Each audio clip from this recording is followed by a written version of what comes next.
All right, I want to welcome everybody. I'm the Unseen Debate Lord, and welcome to the debate. Today we're going to be discussing the topic of weaponized nostalgia. We have a couple of people joining us for the chat. On the left-hand side of your screen, we have Big Ugly Jim. He runs the Unrelenting Yammerings podcast, and I understand you're also about to start a new channel called Uncomfortable Nostalgia. Yeah, that's right. Basically, it's just me reviewing the movies of my childhood and youth, and sort of trying to rewatch them with modern eyes, modern context. Oh, that's just great. That's just what the world needs is more attacks on our culture. Thank you, Lefty. And that brings us to his opponent on the right. Sorry, the right-hand side of the screen, although the right is also true too. Len Vampiro, who our regular viewers will know as a very firm voice it's on the side of the right. Hi, it's Vampiro, and I just wanted to say it's really great to be here, and thank you for having me on. Excellent. And I'd want to remind everyone that's watching to make sure to like and subscribe and see all kinds of really great new content that features all sorts of diverse people, whole host of many people. That's good to see you again, Len. You know, the last time we did one of these, I actually had someone comment on my channel something like multiple personalities much, because they were just like horribly offended that I guess they didn't think you were a real boy. But I figured that's crazy. Just, the right wing's trying to lay the groundwork to cancel Pinocchio. Oh, come on now, hold on a minute, Mr. Ugly Jim. The right don't want to cancel Pinocchio or anyone else. It's the left who are the icons of cancel culture. And obviously, like, I admit, I'm a straw man argument, and the left hates straw man because the left hate good faith debates. Well, we'll get into all of that. So yeah, we're gonna debate the topic of the weaponization of nostalgia. I figured I'd give you the opportunity if you want to open the debate. Yes, thank you. Nostalgia is vitally important to a free people. Nostalgia isn't just the warm feelings we get remembering our way of life before, of course, the cultural Marxists came and destroyed everything about our fabric of society. It's also a shining star that shows us our way home, back to when the West was strong and good and prosperous and happy and safe. When the leftists come for Mr. Potato Head, and yes, it's Mr. Potato Head, what they're trying to cancel is our fond memories of good times. I loved that toy as a kid. I loved it. I would spend hours and hours playing with it, doing all the fun potato head related things that you do with it. Putting its face on and solving mysteries and playing sports and his kung fu grip to defend freedom. What? Have you even seen a potato head? Oh, see, we're already at the point in the debate where we're going to throw away the concept of civil discourse. Like, I'm sorry, sir, but I did not interrupt you during your opening statement, and I would expect the same respect to be shown to me, sir. Done my opening statement yet? And this is exactly what I mean. The left are trying to control the conversation. Every chance they get, they chip away at what was beautiful about the culture, and that's the war they want to fight, people, because nostalgia is what makes us human. But, while maybe you and I were lying in bed listening to canceled Dr. Seuss, the socialists were listening to George Orwell. There's no nostalgia in 1984 because the authoritarian left know that remembering better times is a threat to their totalitarian state that they adore so much. Let me start with some congratulations for you, Len. You waited all the way through your opening statement, almost to the end of the opening statement, to bring up 1984. I mean, I'm impressed how long it took you. Like, I don't understand why people claim that the left hates nostalgia. Like, we're all nostalgic. I don't get. I didn't have a perfect upbringing by any stretch, but like, there's so much that I remember fondly and warmly, and that contributes to how I view the world. Oh, like that time your parents took you to the book burning.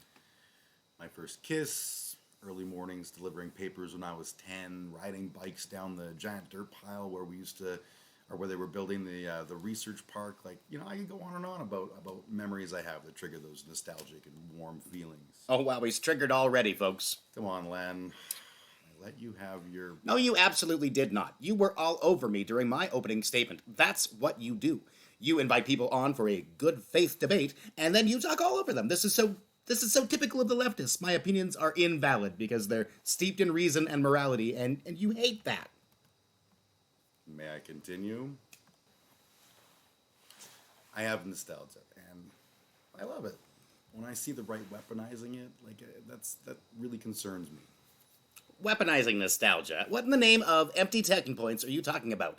This is such a tactic from the woke SJW left. Whether it's political correctness to police language or these triggered sloganeering tactics, the jingo totalitarianism, all you do is try to use language to control thought. I'm glad you asked, Len. I didn't ask anything. See, when I say weaponizing nostalgia, what I mean is the way that the right wing is trying to use appeals to nostalgia to justify all kinds of really negative bullshit. Let me give you an example, like MAGA. Make America great again. What? Why are you so opposed to greatness? Okay, so the words "make America great again" are an appeal to nostalgia. That nostalgia isn't like a shared thing, right? Let me ask you, when was America? Am I allowed to speak now? Are you done censoring me for a moment? I asked you a question, Len. America has always been great. America is great now. America was great when it was founded. For me, the America I want us to go back to is like the 1950s America, when families matters and we had an unstoppable economy, when men were men. Okay, so the 1950s. Yes, exactly. The families sanctity. mattered, and by that you mean that divorce was at an all-time low. You mean that? Well, I don't know. Yes, it was certainly quite a bit lower. Can I than speak? It is today. You certainly don't mean the time Can I speak? when women almost never worked outside of the home, though, and were for the most part totally at the mercy of their husbands. I mean, that is Were, just more than complete welcome to beat garbage. the crap out of them to You're keep them in line. Is that? Or do you mean the time when it was just sort of accepted that people of color shouldn't have their civil rights? Look, do you want me to talk about the distribution of wealth in America in the 1950s? Do you want me to talk about the accessibility of post-secondary education? Look, I see what you're doing. Both of us can agree that things were objectively better in the past. I'm not going to give you the perfect year, but Democrats have been eroding our rights for decades now, and you know this. Oh, you mean like when they wrote the Patriot Act, the horrible leftists, or That's do you not mean what I'm talking about. Terrible cancer culture liberal icon Joseph McCarthy. Cancer and I just culture. hate those libs. And that's what I'm saying is that what makes or made America great is entirely speculative. And certainly it's not a shared set of experiences. My nostalgia is not the same as your nostalgia or anyone else's nostalgia. Appealing to nostalgia is an appeal to these feelings, not facts. And I know how you feel about feelings, not facts. Right? Can I ask? Can I talk for a second, please? This is supposed to be a debate. You've made your point, and now I'd like a chance to make my point, please. Right. I'm sorry. Listen, fine. I never said that the past was perfect. Of course, there were problems in the past, but by and large, things have gotten worse. Crime is up.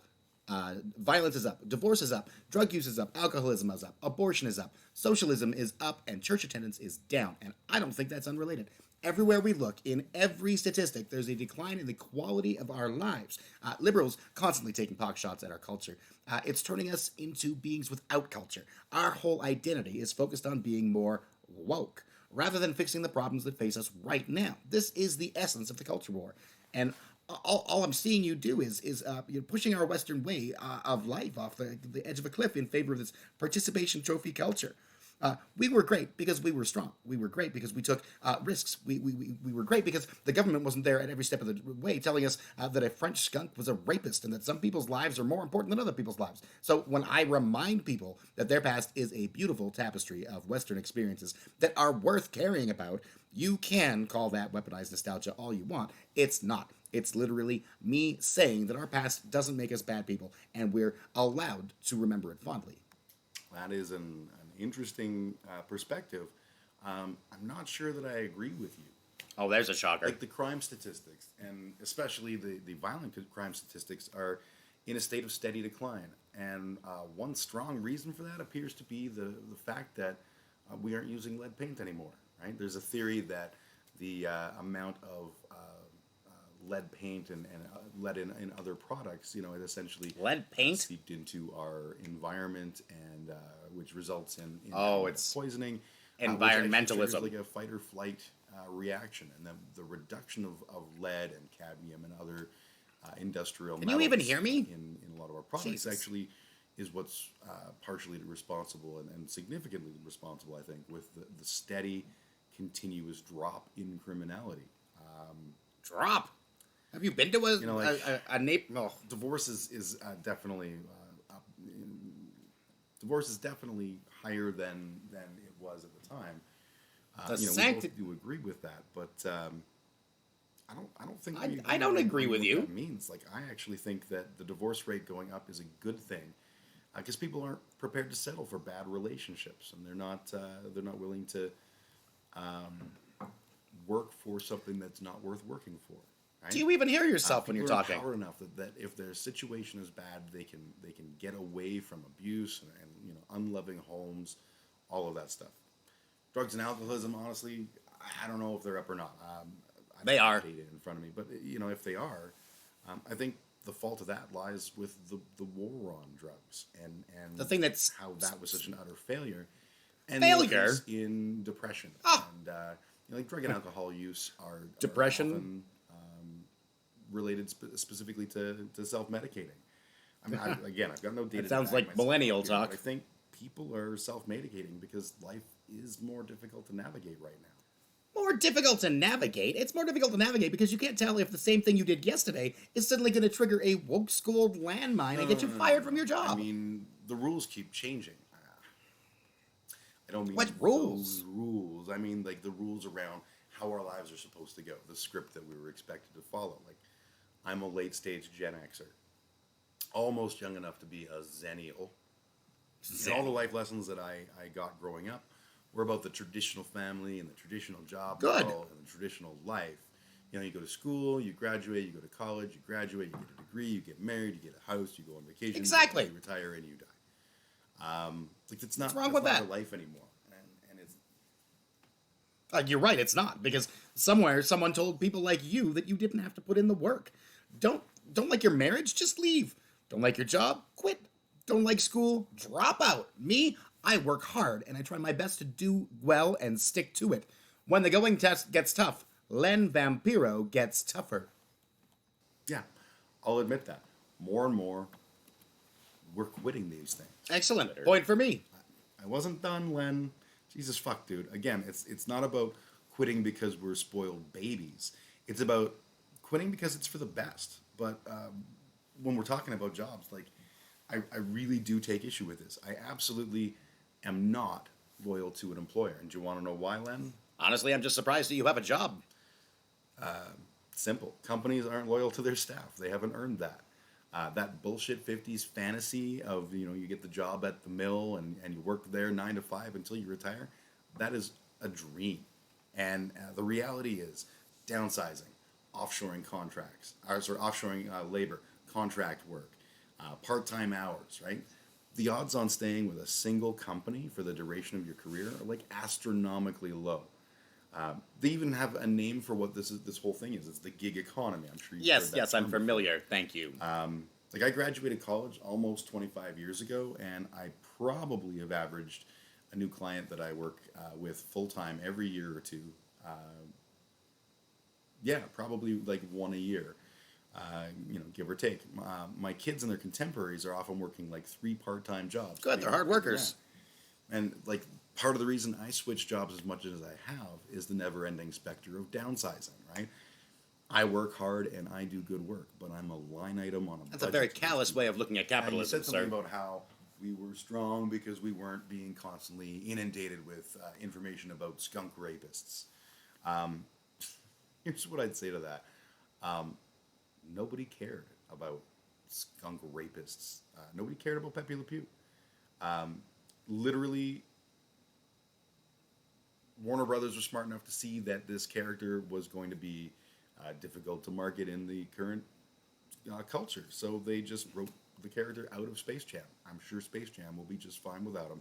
And I'm sure somehow Pepe Le Pew will continue to be able to feed his family Oh, despite come being on. canceled. Like, Come it's a total non-story. Like, but you hard as fuck right wing Chad type Chad? thinking about it. Like, do you even know why you're doing it?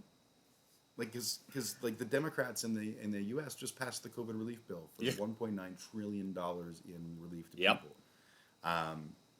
You should be screaming about that, except that you're stuck because if you say something negative about it, it's a very popular piece of legislation, right? on both sides, including the right wing base. So saying something about it is not The going right to hates be it. very popular, and certainly the politicians are going to wind up getting a bit of a slap back from that. Meanwhile, their their Get it out. financial donor base There you go. are absolutely opposed to the way that this was done, and if they say anything in support of it, they're going to get in trouble with their financiers. So really, they're in a no win situation. So instead of saying anything about it, they just push this ridiculous narrative about, oh my God, cancel culture, the culture wars. Like That's you're lashing at a cartoon skunk to stay in the public eye. Now that's just patently untrue. Even the Democrats couldn't get a majority on their bill in the Senate until they dropped the draconian $15 an hour minimum wage that would have destroyed small businesses across this great country. But socialists don't care about business. How was the climate for small business under Stalin or Pol Pot? Socialist pogroms ruin local economies. They claim to support the working man. But how is it supporting the working man to not have a job? Really? I'm sure glad you did that, Len. Those goalposts were just really getting in the way. Do you have any real arguments? I mean, you always tell me that I'm just moving the goalposts, but I'm not. I'm asking important questions. Isn't this a debate? Still a debate. The thing is, you don't just ask questions. Exactly. Actually So, have to so answer this them. question. How does mass unemployment help the workers of the world? So How does... how does freaking out about a skunk address anything about the COVID relief bill? We already resolved that issue.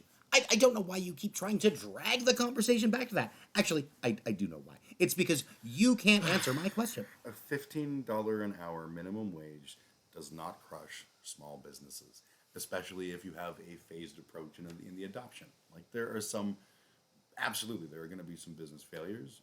Most businesses report increased profitability as more and more people on the lower end of the financial spectrum. Why is everything a spectrum to you? Like, everything. Seriously. Finance is a spectrum. Autism is a spectrum. Sex is a spectrum. Like, isn't it enough that you people are actually taking away Mr. Potato Head? I love that potato. It was a symbol of who we are. And yes, I dead named Mr. Potato Head. Call the woke scolds. Call the SJW Suicide Squad to put out a hit on me like you did to Jeffrey Epstein. Ugh. I'll continue to cherish my Mr. Potato Head memories and refuse to accept this androgynous publicity stunt. Dude, you're the one who complains about how when you're forced to use someone's preferred pronouns, that you're being made complicit in their deep gender lie because of your views of, archaic views no less, of their biology. Like, do you not get that Mr. Potato Head or Mrs. Potato Head, well, those are gendered terms, and potatoes are androgynous, or more accurately, hermaphroditic. They experience sexual reproduction, but they possess both male and female components, and therefore they're hermaphrodites. So, in essence, if you're saying Mr. Potato Head or Mrs. Potato Head, you are in fact perpetuating a biological lie. Oh, that's it. I will not allow you to treat me like this. I'm sorry. This is supposed to be a debate. I came here to have a rational conversation about important issues, and you made it personal and attack on me every single step of the way. I'm done. Well, that was awkward. Once again, I am the Unseen Debate Lord, and I just want to say thank you guys for joining us. It's been really great to be here, and thanks for having me, and thanks for allowing me to debate such a cogent arguer. I think we can say the debate is officially over with Len leaving the room, so I guess I just want to say thank you for watching. Make sure to like and subscribe for more videos featuring this incredibly diverse range of people. And yeah, thank you very much, Big Ugly Jim, and thank you, Len Vampiro, wherever you are. Have a great day, everybody, and enjoy. Take care.